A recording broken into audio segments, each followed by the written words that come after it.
आपल्यासोबत अर्थतज्ञ अजित वाळिंबे जी आहेत, आपण त्यांच्याकडून जाणून घेऊयात। माफ करा अजयजी, खरं तर तुमचं नाव मी चुकीचं घेतलं, पण अजय वाळिंबे अर्थतज्ञ आपल्या सोबत आहेत। अजयजी, जर आपण पाहिलं तर सर्वसामान्य नागरिकांच्या जीवनावर होणारा परिणाम, खरं तर सरकारला हे आधीच माहिती होतं की महागाई होणार आहे, भाव वाढणार आहेत, आणि त्या अनुषंगाने ज्या उपाययोजना करायची गरज होती त्या उपाययोजना खरं तर सरकारच्या वतीने कुठेतरी करण्यात नाही आल्यात का, असं वाटतं का? हो, नक्कीच। म्हणजे मला असं वाटतं की 28 फेब्रुवारीला जेव्हा युद्ध सुरू झालं आणि आज 2 महिने होऊन गेले आणि पंतप्रधानांचं आव्हानच खूप उशिरा आलेलं आहे। म्हणजे जगभरात बाकीच्या देशांनी जी धोरणं किंवा ज्या स्टेप्स उचलल्या ते आपल्याला करायला खूप उशीर झाला। सर्वात महत्वाचं म्हणजे याच्यात मला असं सांगायला लागेल की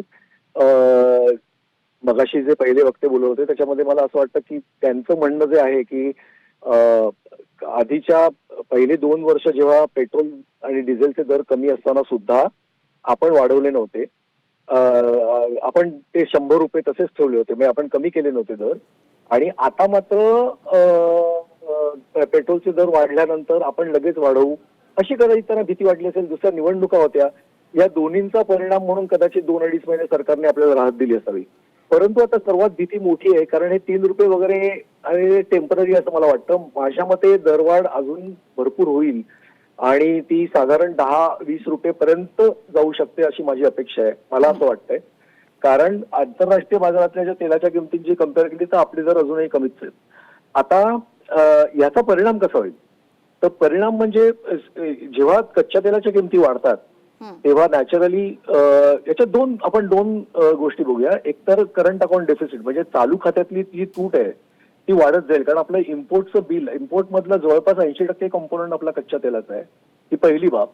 आणि दुसरी गोष्ट म्हणजे जेव्हा कच्च्या तेलाच्या किमती वाढतात आणि साधारण पेट्रोल आणि डिझेलच्या किमती त्यामुळे जेव्हा वाढतात तेव्हा याचा सर्वकष परिणाम सगळ्याच गोष्टींवर होतो। कारण वाहतुकीचे दर वाढल्यामुळे तुमचं लॉजिस्टिक कॉस्ट वर जाते, त्यामुळे भाजीपाला फळं याच्याशिवाय इव्हन रॉ मटेरियल या सगळ्यांवर परिणाम होईल आणि त्या सगळ्यांचे दर वाढतील। आणि ह्याचा परिणाम काय होईल, तर ह्याचा परिणाम इन्फ्लेशनवर होईल। म्हणजे इन्फ्लेशन वाढेल, चलनवाढ होईल। आता चलनवाढ जेव्हा होते तेव्हा साहजिकच रिझर्व्ह बँकेला याची दखल घेऊन इतके दिवस आपण जे रेपो रेट कमी करत होतो किंवा दर नियंत्रणात ठेवले होते ते आता यापुढे कठीण जाईल। आणि त्यामुळे व्याजाचे दर वाढतील। व्याजाचे दर वाढले की सगळ्यांचा ईएमआय वाढेल। आत्ताची तरुण पिढी सांगायचं म्हटलं तर खरं म्हणजे बहुतांशी आपली भारतातली तरुण पिढी ही ईएमआय आणि एसआयपी मध्ये गुंतलेली आहे असं माझं मत आहे। आणि जेव्हा ईएमआय आणि एसआयपी हे दोन्ही, म्हणजे मला एसआयपी पण कंटिन्यू ठेवायची आणि ईएमआय वाढत चाललाय, तेव्हा कर्जाच्या विळख्यात अडकलेली ही पिढी जी आहे याला एक महागाईचा सामना करावा लागेल आणि ती भीती जास्त आहे।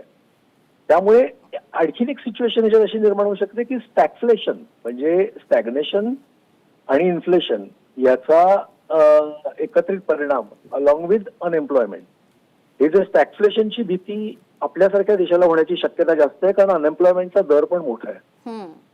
त्यामुळे पुढच्या जसं उदय कोटक हे जे म्हणाले 3 दिवसापूर्वी किंवा 2 दिवसांपूर्वी की आपल्याला मोठ्या आर्थिक संकटाला सामोरं जायला पाहिजे, ही फक्त सुरुवात आहे। कारण युद्धाचे परिणाम ना दूरगामी असतात, ते लगेच नाही होत।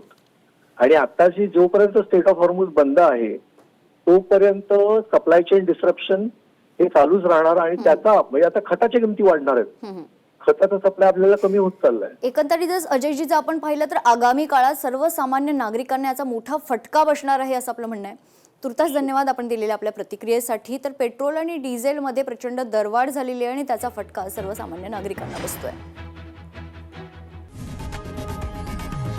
लोकशाही मराठी ऐका, पहा, जागरूक रहा।